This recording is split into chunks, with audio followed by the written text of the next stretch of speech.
ಎಲ್ರಿಗೂ ನಮಸ್ಕಾರ. ಹಿಂದಿನ ವಿಡಿಯೋ ಲೆಕ್ಚರಲ್ಲಿ ಸಮಗ್ರ ಅರ್ಥಶಾಸ್ತ್ರದ ಪ್ರಾಮುಖ್ಯತೆ ಬಗ್ಗೆ ಒಂದಿಷ್ಟು ಮಾಹಿತಿಯನ್ನು ಕೊಟ್ಟಿದ್ದೆ, ಹಾಗೂ ಪ್ರಾಮುಖ್ಯತೆಗಳ ಒಂದು ಪಟ್ಟಿಯನ್ನು ಕೂಡ ಕೊಟ್ಟಿದ್ದೆ. ಇದು ಆ ವಿಡಿಯೋ ಲೆಕ್ಚರಿನ ಮುಂದಿನ ಭಾಗ. ಮೊದಲಿಗೆ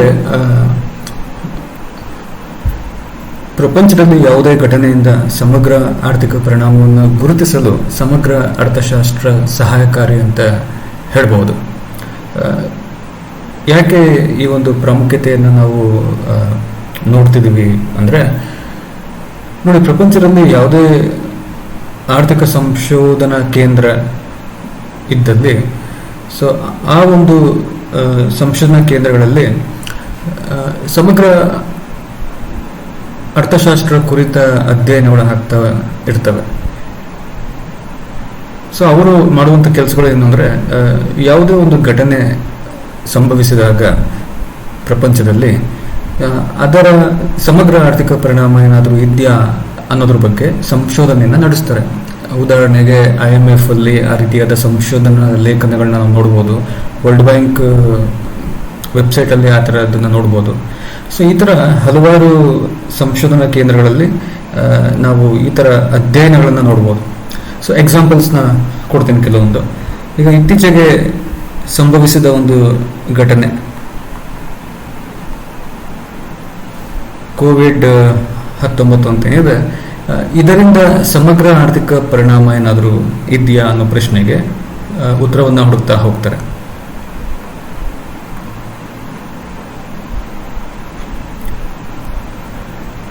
ಅದೇ ರೀತಿ ಜನಸಂಖ್ಯಾ ಬೆಳವಣಿಗೆಯಿಂದ ಸಮಗ್ರ ಆರ್ಥಿಕ ಪರಿಣಾಮ ಏನಾದರೂ ಇದೆಯಾ ಅಂತ ಸಂಶೋಧನೆ ಮಾಡ್ತಾ ಹೋಗ್ತಾರೆ. ಯಾವುದೇ ಒಂದು ದೇಶ ಸುಂಕಗಳನ್ನು ವಿಧಿಸಿದಾಗ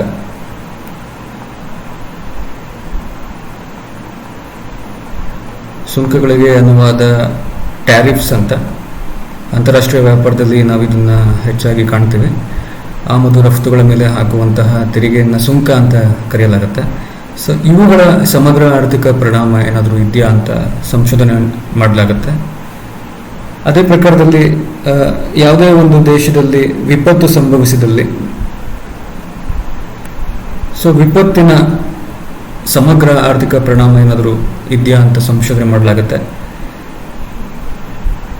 ದೇಶದಲ್ಲಿ ವ್ಯಾಜ್ಯಗಳೇನಾದರೂ ಇದ್ದಲ್ಲಿ ಆ ವ್ಯಾಜ್ಯಗಳಿಂದ ಸಮಗ್ರ ಆರ್ಥಿಕ ಪರಿಣಾಮ ಏನಾದರೂ ಇದೆಯಾ ಅಂತ ನೋಡ್ತಾ ಹೋಗ್ತಾರೆ. ಅದೇ ಪ್ರಕಾರದಲ್ಲಿ ಈ ಕೋಶೀಯ ಬಲವರ್ಧನೆಗೆ ಸರ್ಕಾರ ಮುಂದಾದಾಗ ಅದರಿಂದ ಏನಾದರೂ ಸಮಗ್ರ ಆರ್ಥಿಕ ಪರಿಣಾಮ ಇದೆಯಾ ಅಂತ ಸಂಶೋಧನೆ ಮಾಡಲಾಗ್ತದೆ. ಕೋಶೀಯ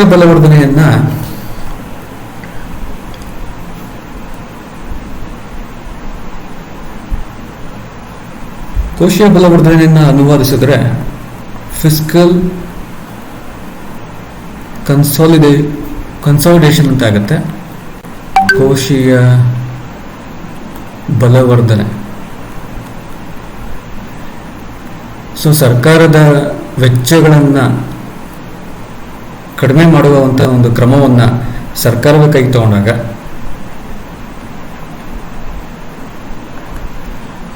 ಅದು ಕೋಶೀಯ ಬಲವರ್ಧನೆ ಕ್ರಮ ಆಗುತ್ತೆ. ಅದೇ ರೀತಿ ಸರ್ಕಾರದ ಆದಾಯವನ್ನು ಹೆಚ್ಚಿಸುವಂತಹ ಕ್ರಮಗಳನ್ನು ಕೈಗೆ ತಗೊಂಡಾಗ ಅದು ಕೂಡ ಕೋಶೀಯ ಬಲವರ್ಧನೆ ಆಗುತ್ತೆ. ಇದರಿಂದ ಏನಾದರೂ ಸಮಗ್ರ ಆರ್ಥಿಕ ಪರಿಣಾಮ ಇದೆಯಾ ಅನ್ನೋದನ್ನು ಸಂಶೋಧನೆ ಮಾಡ್ತಾ ಹೋಗ್ತಾರೆ.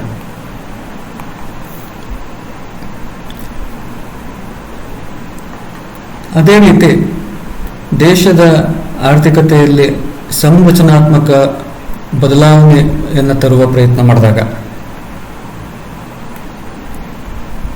ನಮ್ಮ ದೇಶದಲ್ಲಿ ಆಗಿದೆ, ಆಗ್ತಾ ಬಂದೈತೆ. ಅನುವಾದಿಸಿದ್ರೆ ಸ್ಟ್ರಕ್ಚರಲ್ ಅಡ್ಜಸ್ಟ್ಮೆಂಟ್ ರಿಫಾರ್ಮ್ಸ್ ಅಂತ. ನಮ್ಮ ದೇಶದಲ್ಲಿ 1990-91 ಆರ್ಥಿಕ ಮುಗ್ಗಟ್ಟು ಏನು ಸಂಭವಿಸಿತ್ತೋ ಅದರಿಂದ ಹೊರಬರುವ ಪ್ರಯತ್ನವನ್ನು ಮಾಡಲಾಗುತ್ತೆ. ಆವಾಗ ನಮ್ಮ ದೇಶದ ಆರ್ಥಿಕತೆಯ ಸಂರಚನಾತ್ಮಕ ಬದಲಾವಣೆ ಆಗಬೇಕು ಅನ್ನೋ ದೃಷ್ಟಿಯಿಂದ ಕೆಲವೊಂದು ಕ್ರಮಗಳನ್ನು ತರ ಬಯಸ್ತಾರೆ. ಆವಾಗಲೇ ಸೇವಾ ವಲಯಕ್ಕೆ ಹೆಚ್ಚು ಆದ್ಯತೆ ಸಿಗುತ್ತೆ. ಖಾಸಗೀಕರಣಕ್ಕೆ ಹೆಚ್ಚು ಆದ್ಯತೆ ಸಿಗುತ್ತೆ. ಸೊ ಈ ರೀತಿಯಾದ ಬದಲಾವಣೆಯನ್ನು ತಂದಾಗ ಅದರಿಂದ ಏನಾದರೂ ಸಮಗ್ರ ಆರ್ಥಿಕ ಪರಿಣಾಮ ಇದೆಯಾ ಅಂತ ಸಂಶೋಧನೆ ಮಾಡಲಾಗತ್ತೆ. ಇವೆಲ್ಲ ಯಾಕೆ ಮಾಡಬೇಕು ಅಂದರೆ, ಯಾವುದೇ ಒಂದು ಘಟನೆಯಿಂದ ಸಮಗ್ರ ಆರ್ಥಿಕ ಪರಿಣಾಮ ಏನಾದರೂ ಉಂಟಾದಲ್ಲಿ ಆವಾಗ ಅಂತಹ ಘಟನೆಗಳನ್ನು ಯಾವ ರೀತಿ ನಿಭಾಯಿಸಬೇಕು ಅನ್ನೋ ಒಂದು ಐಡಿಯಾ ಸಿಗುತ್ತೆ ಸರ್ಕಾರಕ್ಕೆ, ನೀತಿ ರಚನೆಕಾರರಿಗೆ. ಸೊ ಇದು ಸಾಧ್ಯವಾಗೋದು ಸಮಗ್ರ ಅರ್ಥಶಾಸ್ತ್ರದ ಚೌಕಟ್ಟಿನಲ್ಲಿ. ಸಮಗ್ರ ಅರ್ಥಶಾಸ್ತ್ರ ಏನೊಂದು ಚೌಕಟ್ಟನ್ನು ಹಾಕೊಡುತ್ತೆ, ಅದರಲ್ಲಿ ಈ ರೀತಿಯಾದ ಸಂಶೋಧನೆ ಸಾಧ್ಯವಾಗಿ ಸಮಸ್ಯೆಗಳು ಉಂಟಾದಲ್ಲಿ ಇತರ ಘಟನೆಗಳಿಂದ ಸೊ ಅದಕ್ಕೆ ಏನು ಪರಿಹಾರ ಅಥವಾ ಪರಿಹಾರ ಮಾರ್ಗ ಎಂಬುದನ್ನು ತಿಳಿಸಲಾಗುತ್ತೆ. ಸೊ ಇದು ಯಾವ ಪ್ರಕಾರದಲ್ಲಿ ಆಗುತ್ತೆ ಅಂದರೆ, ನೋಡಿ ಇವೆಲ್ಲ ಈಗ ಸಮಗ್ರ ಆರ್ಥಿಕ ಪರಿಣಾಮ ಬಗ್ಗೆ ನಾವು ಮಾತಾಡುವಾಗ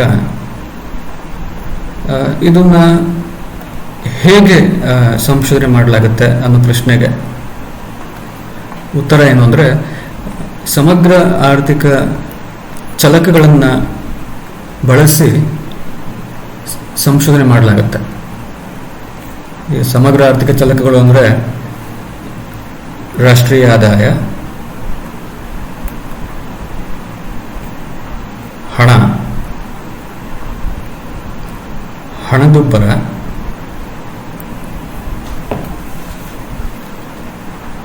ಆಮದು, ರಫ್ತು, ವಿನಿಮಯ ದರ ಇತ್ಯಾದಿ. ಸೊ ಈ ಚಲಕಗಳಲ್ಲಿ ಆಗುವಂತಹ ಬದಲಾವಣೆಯನ್ನು ವೀಕ್ಷಿಸಲಾಗುತ್ತೆ.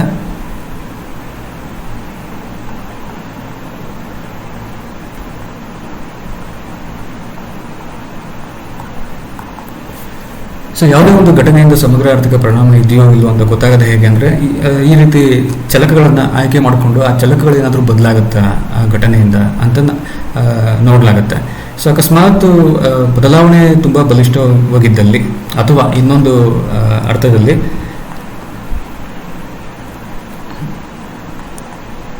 ಸಂಖ್ಯಾಶಾಸ್ತ್ರೀಯವಾಗಿ ಅದು ಬಲಿಷ್ಠವಿದ್ದಲ್ಲಿ ಆವಾಗ ಸಮಗ್ರ ಆರ್ಥಿಕ ಪರಿಣಾಮ ಇದೆ ಅಂತ ತೀರ್ಮಾನಿಸಲಾಗುತ್ತೆ. ಸೊ ಈ ಥರ ತೀರ್ಮಾನಗಳಿಂದ ಯಾವುದೇ ಒಂದು ದೇಶದ ನೀತಿ ರಚನಾಕಾರರಿಗೆ ಸಾಕಷ್ಟು ಮಾಹಿತಿ ಲಭ್ಯವಾಗುತ್ತೆ. ಒಂದು ಘಟನೆ ಸಂಭವಿಸಿದಾಗ ಆ ಘಟನೆಯಿಂದ ಏನೇನು ಆಗ್ಬೋದು ಅನ್ನೋದನ್ನು ಮತ್ತು ಅದನ್ನು ಹೇಗೆ ನಿಭಾಯಿಸಬೇಕು ಅನ್ನೋದನ್ನು. ಸೊ ಈ ಕಾರಣಕ್ಕೆ ಸಮಗ್ರ ಅರ್ಥಶಾಸ್ತ್ರ ಅದರ ಪ್ರಾಮುಖ್ಯತೆಯನ್ನು ಪಡೆಯುತ್ತೆ, ಅಥವಾ ಯಾವುದೇ ಒಂದು ದೇಶ ಸಮಗ್ರ ಅರ್ಥಶಾಸ್ತ್ರದ ಅಧ್ಯಯನಕ್ಕೆ ಪ್ರೋತ್ಸಾಹ ಕೊಡಬೇಕು ಅನ್ನೋದಕ್ಕೆ ಇದೊಂದು ಸಮಂಜಸ ಕಾರಣ ಆಗುತ್ತೆ. ನೆಕ್ಸ್ಟ್, ಎರಡನೇ ಪ್ರಾಮುಖ್ಯತೆ, ಆರ್ಥಿಕ ಏರಿಳಿತಗಳನ್ನು ನಿಭಾಯಿಸಲು ಸಮಗ್ರ ಅರ್ಥಶಾಸ್ತ್ರ ಸಹಾಯಕಾರಿ ಎನ್ನಲಾಗುತ್ತೆ. ಈ ಆರ್ಥಿಕ ಏರಿಳಿತ ಅಂದಾಗ ಕೆಲವೊಮ್ಮೆ ರಾಷ್ಟ್ರೀಯ ಆದಾಯ ಹೆಚ್ಚಿರುತ್ತೆ, ಕೆಲವೊಮ್ಮೆ ಕಡಿಮೆ ಇರುತ್ತೆ. ಸೊ ಏರುಪೇರುಗಳಾಗ್ತಿರ್ತವೆ. ಯಾಕೆ ಈ ರಾಷ್ಟ್ರೀಯ ಆದಾಯದಲ್ಲಿ ಏರುಪೇರುಗಳಾಗುತ್ತೆ? ರಾಷ್ಟ್ರೀಯ ಆದಾಯದಲ್ಲಿ ಏರುಪೇರುಗಳಾದಾಗ ಉದ್ಯೋಗದ ಮಟ್ಟದಲ್ಲೂ ಏರುಪೇರುಗಳಾಗುತ್ತೆ. ಅದೇ ರೀತಿ ಉತ್ಪಾದನೆಯ ಮಟ್ಟದಲ್ಲೂ ಏರುಪೇರಾಗುತ್ತೆ. ಅದೇ ರೀತಿ ಅನುಭೋಗ ವೆಚ್ಚದಲ್ಲೂ ಏರುಪೇರುಗಳಾಗುತ್ತೆ. ಸೊ ಯಾಕೆ ಈ ಥರ ಏರುಪೇರುಗಳಾಗುತ್ತೆ ಅನ್ನೋದನ್ನು ಅಧ್ಯಯನ ಮಾಡೋದು ಸಮಗ್ರ ಅರ್ಥಶಾಸ್ತ್ರ. ನೋಡಿ, ಈ 1929-30 ಇಸವಿಯ ಮಹಾ ಆರ್ಥಿಕ ಮುಗ್ಗಟ್ಟು ಅಂತ ಏನು ಸಂಭವಿಸುತ್ತೋ ಮಹಾ ಆರ್ಥಿಕ ಮುಗ್ಗಟ್ಟು ಅಥವಾ ಗ್ರೇಟ್ ಎಕನಾಮಿಕ್ ಡಿಪ್ರೆಷನ್. ಇದಕ್ಕಿಂತ ಮುಂಚೆ ಸಮಗ್ರ ಅರ್ಥಶಾಸ್ತ್ರ ಅಸ್ತಿತ್ವದಲ್ಲಿತ್ತು. ಆದರೆ ಅದಕ್ಕಿದ್ದಂತಹ ಹೆಸರು, ನಾಮಧೇಯ ಅದೇನು ಅಂದರೆ ವ್ಯಾಪಾರ ಚಕ್ರ ಸಿದ್ಧಾಂತ. ಸೊ ಸಮಗ್ರ ಅರ್ಥಶಾಸ್ತ್ರಕ್ಕೆ ಇದ್ದಂತಹ ಹಿಂದಿನ ಹೆಸರು.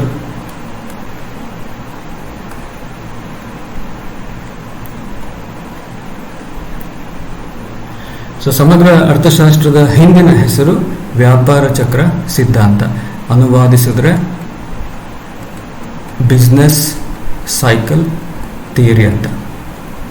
ಸೊ ಯಾಕೆ ಹೆಸರು ಬಂದಿತ್ತು ಅಂದರೆ ಅವಾಗಿದ್ದಂತಹ ಸಮಗ್ರ ಅರ್ಥಶಾಸ್ತ್ರಜ್ಞರು ಹೆಚ್ಚು ಒಲವನ್ನು ಅಥವಾ ಆದ್ಯತೆಯನ್ನು ಈ ಆರ್ಥಿಕ ಚಕ್ರಗಳನ್ನು ಅಧ್ಯಯನ ಮಾಡೋದ್ರಲ್ಲಿ ಹಾಕ್ತಿದ್ರು. ಸೊ ಈ ಕಾರಣಕ್ಕೆ ಸಮಗ್ರ ಅರ್ಥಶಾಸ್ತ್ರಕ್ಕೆ ವ್ಯಾಪಾರ ಚಕ್ರ ಸಿದ್ಧಾಂತ ಅಂತಲೇ ಹೆಸರು ಇತ್ತು. ಅದರಲ್ಲೇ ಅದು ಫೇಮಸ್ ಆಗಿತ್ತು. ಆದರೆ ಈ ಮಹಾ ಆರ್ಥಿಕ ಮುಗ್ಗಟ್ಟು ಆದ ನಂತರ JM ಕೇನ್ಸ್ ಬಂದ ನಂತರ ಅವರು ಕೊಡುಗೆ ಆದ ಒಂದು ಗ್ರಂಥ ಏನಿದೆಯೋ ಅದು ಬಂದ ನಂತರ ಹೆಸರು ಬದಲಾಗತ್ತೆ. ಸೊ ವ್ಯಾಪಾರ ಚಕ್ರ ಸಿದ್ಧಾಂತ ಹೋಗಿ ಸಮಗ್ರ ಅರ್ಥಶಾಸ್ತ್ರ ಅಂತ ಆಗತ್ತೆ.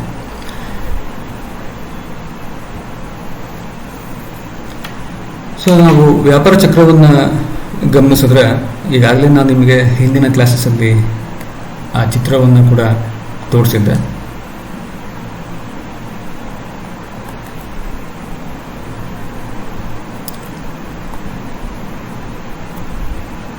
ಸೊ ಇದು ವಾಸ್ತವ ಉತ್ಪನ್ನ, ಇದು ಸಂಭಾವ್ಯ ಉತ್ಪನ್ನ ರೇಖೆ. ಸೊ ಎರಡು ರೇಖೆಗಳನ್ನ ನಾವು ನೋಡ್ತೀವಿ ವ್ಯಾಪಾರ ಚಕ್ರ ಚಿತ್ರದಲ್ಲಿ.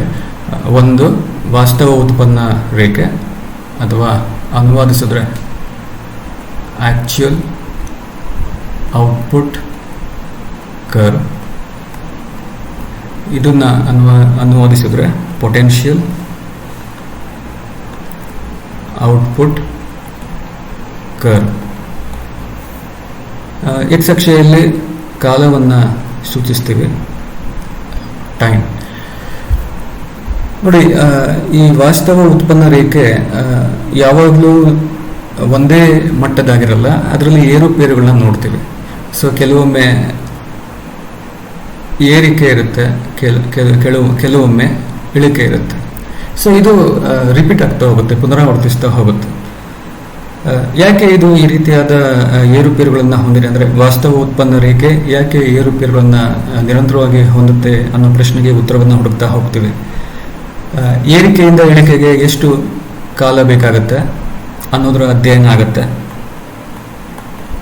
ಅದೇ ರೀತಿ ಒಂದು ಏರಿಕೆಯಿಂದ ಮತ್ತೊಂದು ಏರಿಕೆಗೆ ಎಷ್ಟು ಕಾಲ ಬೇಕಾಗತ್ತೆ, ಸೊ ಅದರ ಅಧ್ಯಯನ ಮಾಡ್ತಾ ಹೋಗ್ತಾರೆ. ಸೊ ಏರಿಕೆಯಿಂದ ಏರಿಕೆಗೆ ಎಷ್ಟು ಕಾಲ ತಗೊಳುತ್ತೆ, ಇಳಿಕೆಯಿಂದ ಈಗ ಇನ್ನೊಂದು ಇಳಿಕೆಗೆ ಎಷ್ಟು ಕಾಲ ಬೇಕಾಗತ್ತೆ.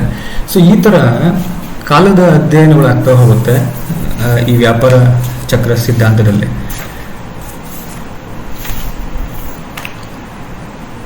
ಇದರಿಂದ ಏನು ಉಪಯೋಗ, ದೇಶಕ್ಕೆ ಇದರಿಂದ ಏನು ಉಪಯೋಗ ಅನ್ನೋ ಪ್ರಶ್ನೆಗೆ ನೋಡಿ, ಯಾವಾಗ ಒಂದು ದೇಶದ ಆರ್ಥಿಕತೆ ಏರಿಕೆ ಆಗ್ಬೋದು, ಅದು ಏರಿಕೆ ಆದಾಗ ಯಾವಾಗ ಇಳಿಕೆ ಆಗ್ಬೋದು, ಎಷ್ಟು ಕಾಲ ತೆಗೆದುಕೋಬಹುದು, ಅದೇ ರೀತಿ ಇಳಿಕೆ ಸಂದರ್ಭದಲ್ಲಿ ಅದು ಮತ್ತೆ ಏರಿಕೆ ಆಗ್ಬೇಕಂದ್ರೆ ಎಷ್ಟು ಕಾಲ ಬೇಕಾಗ್ಬೋದು, ಜೊತೆಗೆ ಏರಿಕೆ ಆಗುವ ಕಾಲ ಹೆಚ್ಚಾಗಿರುತ್ತೋ ಅಥವಾ ಇಳಿಕೆ ಆಗುವ ಕಾಲ ಹೆಚ್ಚಾಗಿರುತ್ತೋ ಅದ್ರ ಬಗ್ಗೆ ಸುಮಾರು ಮಾಹಿತಿಗಳನ್ನು ಸಂಗ್ರಹಿಸಲಾಗುತ್ತೆ ಈ ಒಂದು ಅಧ್ಯಯನದಲ್ಲಿ. ಸೊ ಈ ಥರ ಇದ್ದಾಗ ನೀತಿ ರಚನಾಕಾರರಿಗೆ ಏನು ಉಪಯೋಗ ಆಗುತ್ತೆ ಅಂದರೆ, ಸೊ ಒಂದು ದೇಶದ ಆರ್ಥಿಕತೆ ಇಳಿಕೆಯಲ್ಲಿ ಇದ್ದಾಗ ಅದನ್ನು ಚೇತರಿಸುವ ಕ್ರಮ ಹೇಗಿರಬೇಕು ಅನ್ನೋದ್ರ ಬಗ್ಗೆ ಸುಳಿವು ಸಿಗುತ್ತೆ ಈ ಅಧ್ಯಯನದ ಮುಖಾಂತರ.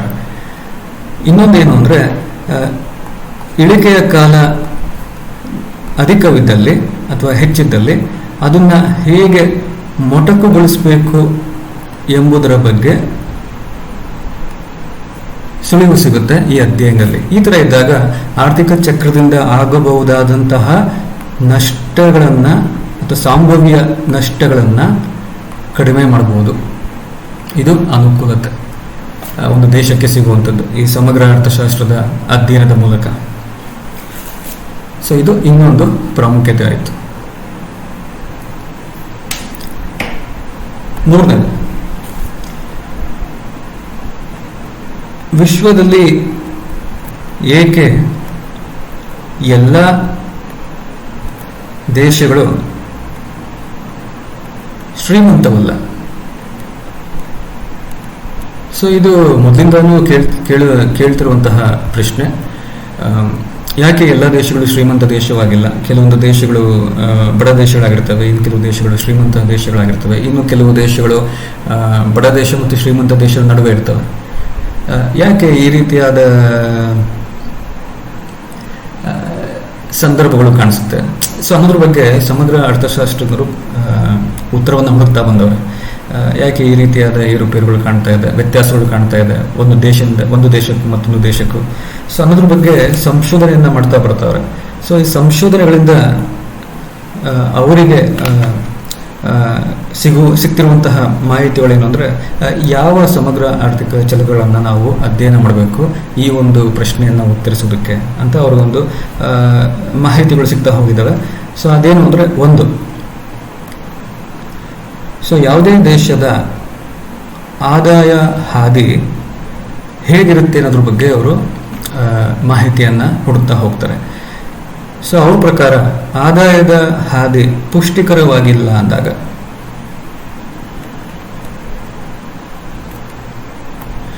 ಸೊ ಆದಾಯದ ಹಾದಿ ಪುಷ್ಟಿಕರವಾಗಿಲ್ಲ ಅಂದಾಗ ಅವಾಗ ಆ ದೇಶ ಶ್ರೀಮಂತ ದೇಶ ಆಗೋದಕ್ಕೆ ಸಾಧ್ಯವಿಲ್ಲ ಅಂತ ಹೇಳ್ತಾರೆ, ಅಥವಾ ಸಾಧ್ಯವಾಗ್ತಾ ಇಲ್ಲ ಅಂತ ಹೇಳ್ತಾರೆ.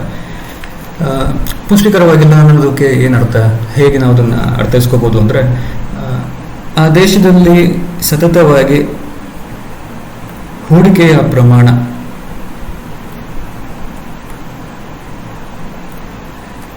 ಏರಿಕೆ ಆಗ್ತಾ ಇಲ್ಲ.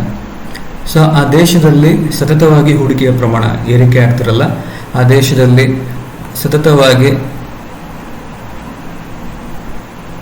ಅನುಭೋಗದಲ್ಲಿ ಏರಿಕೆಯನ್ನು ಕಾಣ್ತಿರಲ್ಲ, ಆ ದೇಶದಲ್ಲಿ ಸತತವಾಗಿ ಉತ್ಪಾದಕತೆಯ ಏರಿಕೆಯನ್ನು ಕಾಣಲು ಸಾಧ್ಯವಿರಲ್ಲ. ಸೊ ಈ ಥರ ಅವರು ಕೆಲವೊಂದು ಅಂಶಗಳನ್ನು ಗುರುತಿಸಿ, ಸೊ ಇದರಿಂದ ಆದಾಯದ ಹಾದಿ ಪುಷ್ಟಿಕರವಾಗಿಲ್ಲ ಅಂತ ಹೇಳ್ತಾರೆ.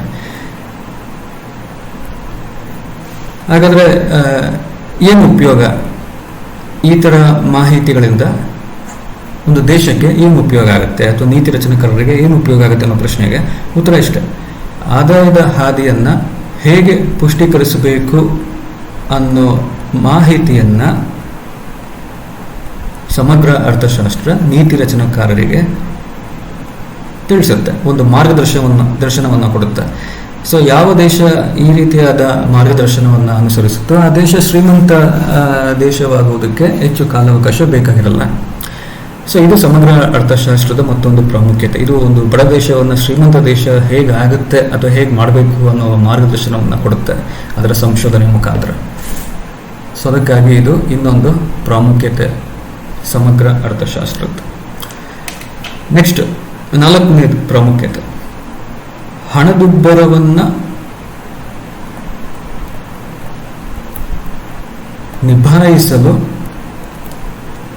ಸಮಗ್ರ ಅರ್ಥಶಾಸ್ತ್ರ ಸಹಾಯಕಾರಿ. ಹೇಗೆ ಇದು ಸಹಾಯಕಾರಿ ಅನ್ನೋದಕ್ಕಿಂತ ಮುಂಚೆ ಒಂದಿಷ್ಟು ಮಾಹಿತಿಯನ್ನು ಕೊಡ್ತೇನೆ ಹಣದುಬ್ಬರದ ಬಗ್ಗೆ. ನೋಡಿ, ಮಿಲ್ಟನ್ ಫ್ರೀಡ್ಮ್ಯಾನ್ ಅಂತ ಕೇಳ್ತೀರ ನೀವು ಈ ಹೆಸರನ್ನು. ಮಿಲ್ಟನ್ ಫ್ರೀಡ್ಮ್ಯಾನ್ ಅಂತ ಇವರೊಬ್ಬರು ಸಮಗ್ರ ಅರ್ಥಶಾಸ್ತ್ರಜ್ಞರು. ಈಗಿಲ್ಲ ಅವರು, ಆದರೆ ಇವರೊಬ್ಬರು ಪ್ರಸಿದ್ಧಿ ಸಮಗ್ರ ಅರ್ಥಶಾಸ್ತ್ರಜ್ಞರು. ಕೇನ್ಸ್ಗೆ ಎಷ್ಟು ಪ್ರಸಿದ್ಧಿ ಇತ್ತೋ ಇವರು ಅಷ್ಟೇ ಪ್ರಸಿದ್ಧಿ ಇತ್ತು. ಸೊ ಮಿಲ್ಟನ್ ಫ್ರೀಡ್ಮ್ಯಾನ್ ಅವರು ಒಂದು ಹೇಳಿಕೆಯನ್ನು ಕೊಡ್ತಾರೆ ಸುಮಾರು 20ರ ದಶಕದಲ್ಲಿ. ಏನದು ಹೇಳಿಕೆ ಎಂದರೆ, ಕೆಲವು ನಿರ್ದಿಷ್ಟ ಮಾರುಕಟ್ಟೆಗಳಲ್ಲಿ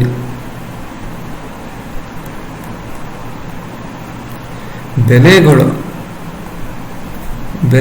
ಏರಿಕೆಯಾದರೆ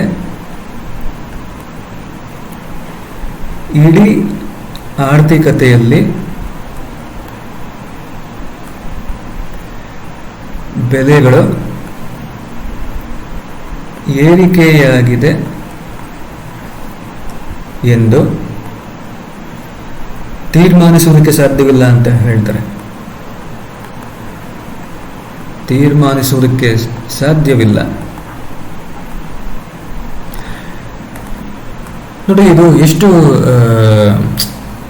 ಮುಖ್ಯವಾದ ಒಂದು ಹೇಳಿಕೆ ಅಂದರೆ, ಕೆಲವೊಮ್ಮೆ ಏನಾಗುತ್ತೆ, ಕೆಲವರು ತೀರ್ಮಾನ ಮಾಡುವ ರೀತಿ ಹೇಗಿರುತ್ತೆ ಅಂದರೆ, ತಮ್ಮ ಸುತ್ತಮುತ್ತಲಿನ ವಸ್ತುಗಳ ಬೆಲೆಗಳು ಏರಿಕೆಯಾಗುತ್ತಿರುವಾಗ ಅವರು ಇಡೀ ದೇಶದ ವಸ್ತುಗಳ ಬೆಲೆಗಳ ಏರಿಕೆ ಆಗ್ತಿದೆ, ಹಣದುಬ್ಬರ ಉಂಟಿದೆ ಅಂತ ವಾದ ಮಾಡ್ಬೋದು. ಸೊ ಆ ರೀತಿ ವಾದ ಮಾಡೋದು ಅಷ್ಟೊಂದು ಸಮಂಜಸಕರವಲ್ಲ ಅನ್ನೋ ಹೇಳಿಕೆ ಇದು. ಸೊ ಆ ಥರ ವಾದ ಮಾಡಬೇಕು ಅಂದರೆ ಅಲ್ಲಿ ಪ್ರಮುಖವಾಗಿ ನಮಗೇನು ಬೇಕಾಗುತ್ತೆ, ಸಮಗ್ರ ದೃಷ್ಟಿ ನೋಟ ಬೇಕಾಗುತ್ತೆ. ಸಮಗ್ರ ದೃಷ್ಟಿ ನೋಟ ಅನುವಾದ ಮಾಡಿದ್ರೆ ಮ್ಯಾಕ್ರೋ ವ್ಯೂ.